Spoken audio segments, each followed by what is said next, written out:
Buenos días. El día de hoy, martes 15, en la conferencia matutina del presidente de la República, él formuló una pregunta muy importante para todos los mexicanos.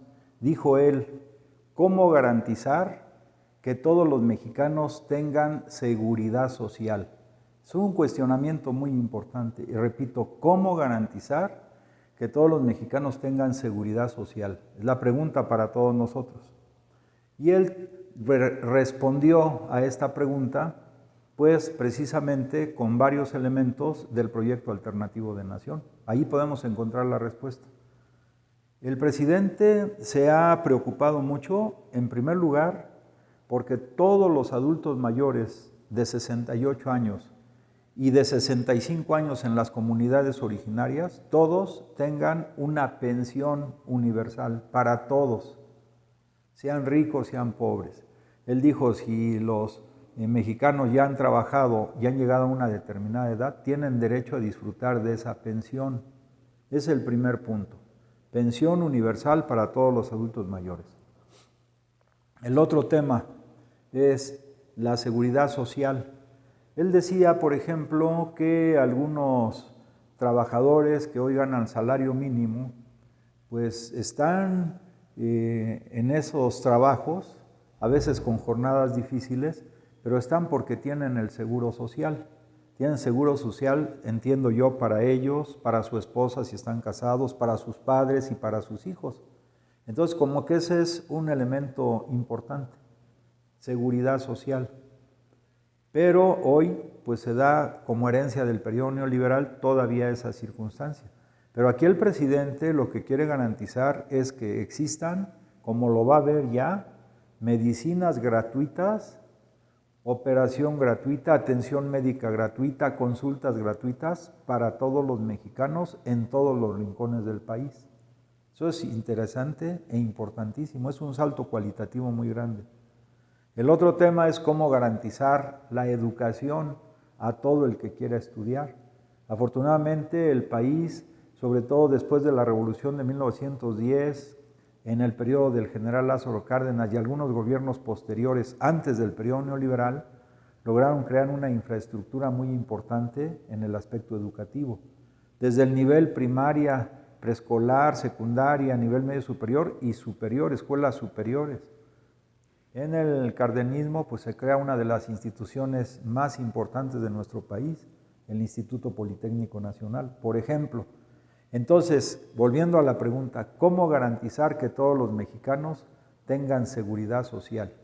Dice, ese es pues uno de los objetivos que tenemos, es una aspiración a que todos los mexicanos tengan seguridad social, y él hizo una comparación con algunos países nórdicos y los países bálticos, porque él menciona, por ejemplo, cómo hacer, como en el caso de Dinamarca, para que se tenga garantizada esta seguridad social para todos los habitantes de ese país. Mencionó también, repito, de los países nórdicos, algunos como pues son Suecia, Noruega o Finlandia también. Entonces, ahí existe lo que se llama el estado de bienestar, porque se garantiza estas condiciones básicas para toda la población. Ahora, ¿cómo hacerle en México? Yo entiendo que en México es un camino diferente, tenemos que llegar a esos objetivos, pero por una vía distinta. En el caso de estos países europeos, hay que recordar, por ejemplo, que Dinamarca, antes que Inglaterra, fue la principal potencia marítima. Entonces ellos hacían el comercio con otros países y como es natural, y desafortunadamente así ha sido, en todo el periodo del sistema capitalista, desde su surgimiento hasta ahora con su fase superior que es el imperialismo y ahora su modelo neoliberal, pues siempre ha sido que los países que se constituyen como potencias marítimas en este caso, explotan y saquean los recursos de otros pueblos. Entonces Dinamarca, como Noruega por ejemplo, o Suecia, pues ellos generaron como lo explica Carlos Marx, para ir creando su capital, pues ellos tienen una acumulación originaria del capital que se basa fundamentalmente en la explotación de los recursos humanos, incluida la esclavitud, los recursos naturales, los recursos económicos de otros pueblos. Entonces estos países así hicieron una acumulación originaria del capital. México no. México tiene una circunstancia totalmente opuesta. Más bien México fue mucho tiempo tierra de saqueo y en el periodo neoliberal también se convirtió en una tierra de saqueo por estos presidentes traidores a nuestra patria que aplicaron el modelo neoliberal con todas sus consecuencias. Por otro lado, hay que ver que en el caso, por ejemplo, de Dinamarca, su población no llega a los 5 millones de habitantes o está en ese rango más o menos. Lo mismo que en el caso de Noruega. Tal vez el país que tiene más población de esta parte nórdica y la parte del mar Báltico es Finlandia, poco más de 9 millones de habitantes. Entonces nosotros podríamos pensar, en el caso de la Ciudad de México, pues tiene una población mayor que Dinamarca, que Noruega, similar a la de Finlandia, y que aquí, con las políticas del gobierno federal que encabeza el licenciado López Obrador y con las políticas sociales que desarrolla la doctora Claudia Sheinbaum con su lema por una ciudad innovadora y de derechos, se puede llegar, en el caso de la Ciudad de México, a niveles cada vez más cercanos a esta posición de garantizar el bienestar de todos los capitalinos. Porque si hacemos, repito, esa analogía con estos países bálticos y nórdicos, por la cuestión de la población y por la situación de que la Ciudad de México, sobre todo desde que la gobernó el hoy presidente de la República, el licenciado Andrés Manuel López Obrador, se empezaron a implementar con mucha fuerza todos estos programas de carácter social, como la despensa para los adultos mayores, los útiles escolares gratuitos, etcétera, etcétera, etcétera. Es decir, utilizar los millones de recursos del presupuesto, en este caso del Distrito Federal, para incrementar la felicidad y el bienestar de los habitantes de esta ciudad. Ahora se potencia más todavía, porque en el Distrito Federal operan los programas de carácter federal, como por ejemplo las becas para todos los jóvenes que están en el nivel medio superior, o las becas de 2,400 pesos mensuales para algunos de los estudiantes de escasos recursos que están en las escuelas superiores, o también el apoyo a todos los adultos mayores, porque es un programa universal para todo el país, pero también se coordinan con los programas de la doctora Claudia Sheinbaum en el sentido de que todos los niños que están inscritos en escuelas públicas en el Distrito Federal o hoy Ciudad de México, desde preescolar, primaria, secundaria, todos tienen beca, todos. Además tienen uniformes gratuitos, además de eso útiles escolares gratuitos. Entonces esta conjunción de los programas del gobierno federal con los programas de la jefa de gobierno en la Ciudad de México potencian mucho las cosas que contribuyen de manera significativa a mejorar las condiciones de bienestar y de seguridad social. Y el presidente dijo en la mañana que la base de la paz es precisamente el bienestar y la seguridad social. Entonces vamos encaminados con la 4T a lograr esto que en algunos países como los que se mencionó en la mañana de Europa, en la parte norte, pueda hacerse realidad también en nuestro país, pero bajo circunstancias distintas. Y esa circunstancia distinta, repito, la da el hecho de que nuestro país ha sido un país colonizado. Hay que recordar que en las 4 grandes transformaciones que hemos vivido como pueblo, una de las vertientes fundamentales ha sido la lucha para lograr nuestra plena independencia. Podríamos decir con justa razón que la lucha del pueblo mexicano es la lucha por lograr nuestra plena independencia. Y así se refleja en el primer gran movimiento transformador en la independencia. La vertiente principal fue la lucha anticolonial en contra del coloniaje que ejercía España sobre estas tierras del planeta. En el segundo gran movimiento de transformación, una vertiente que encabezó el presidente Benito Juárez fue la lucha antiimperial en contra de la presencia del imperio francés que vinieron a imponer a Maximiliano por algunos años. En el periodo de la Revolución Mexicana, tercer gran movimiento transformador, Una de las vertientes fundamentales fue la lucha antiimperialista, porque ustedes recordarán que antes de la Revolución Mexicana, todas las minas, petróleo, generación de energía eléctrica, teléfonos, telégrafos, ferrocarriles y extensiones de tierras muy grandes estaban en manos de los imperialistas norteamericanos e ingleses fundamentalmente, aunque también en el petróleo estaban las empresas holandesas, etc. Entonces, y en la cuarta gran transformación, una de las tres vertientes fundamentales es la lucha antineoliberal. Entonces, la lucha del pueblo mexicano en estos 4 periodos, 4 grandes transformaciones ha sido anticolonial, antiimperial, antiimperialista y antineoliberal.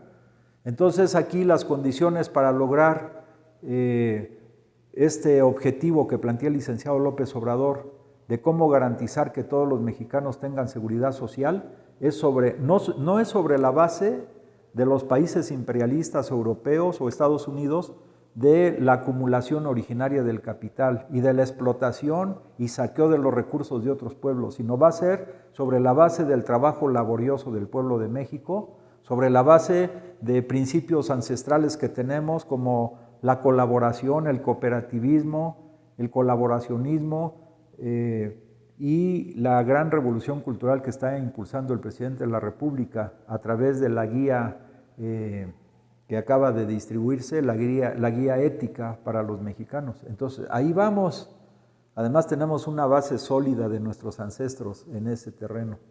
Y por otro lado, el presidente de la República, contrastando, se refirió también al tema de la corrupción. Una vertiente importante de la corrupción a que nos acostumbraron en el periodo neoliberal fue la creación de elefantes blancos, como por ejemplo la CONSAR, hoy lo dijo él, la CONSAR, la COFETEL, el IFETEL, la COFESE, y a eso hay que agregar la Comisión Nacional de Hidrocarburos. Por cierto, en la Comisión Nacional de Hidrocarburos, para que ustedes vean cómo se manejan, se crea un aparato burocrático enorme para, en el fondo, justificar el saqueo, la entrega de contratos para la explotación de petróleos a empresas transnacionales. Pero ¿cómo se crea esta comisión?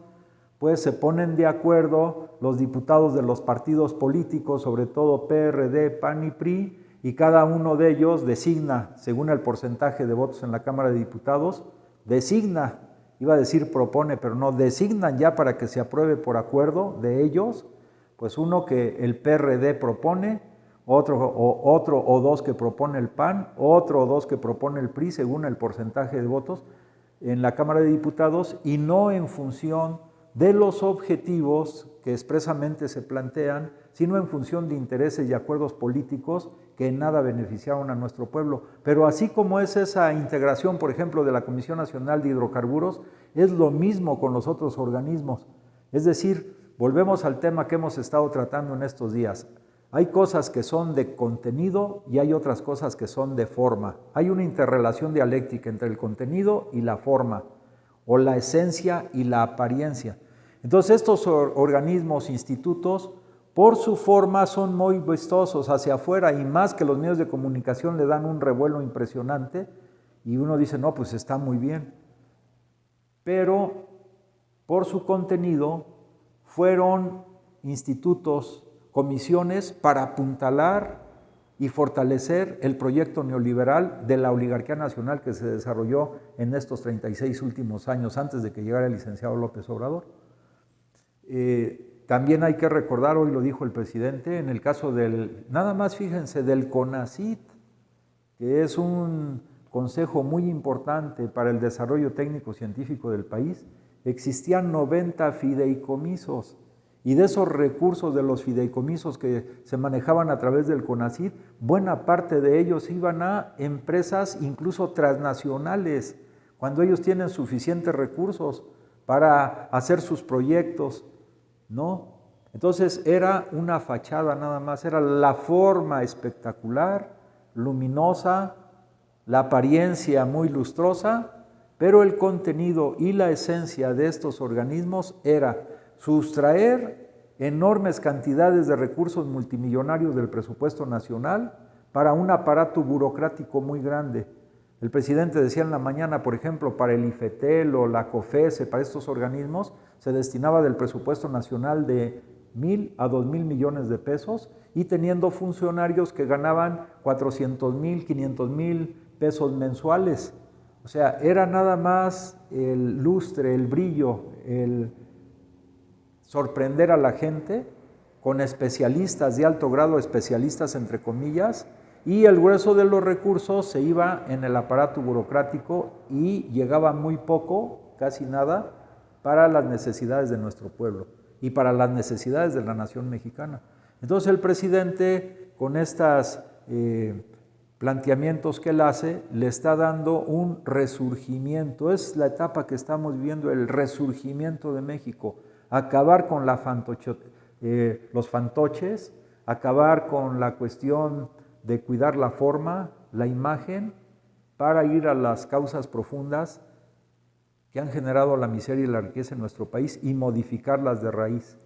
Y eso se va haciendo para lograr paulatinamente el objetivo que planteó el presidente: garantizar que todos los mexicanos tengan seguridad social, porque la seguridad y el bienestar social son la base para la paz, para la tranquilidad, para la felicidad de nuestro pueblo. Pues si te gusta lo que comentamos aquí, te invitamos que te suscribas a nuestro canal de YouTube, que nos reproduzcas, si así lo estimas, los videos en el Facebook, que nos des tu opinión, para nosotros es muy valiosa. En estos días hemos recibido bastantes opiniones, ojalá y sigamos interactuando de la misma manera. Pues que pasen muy buen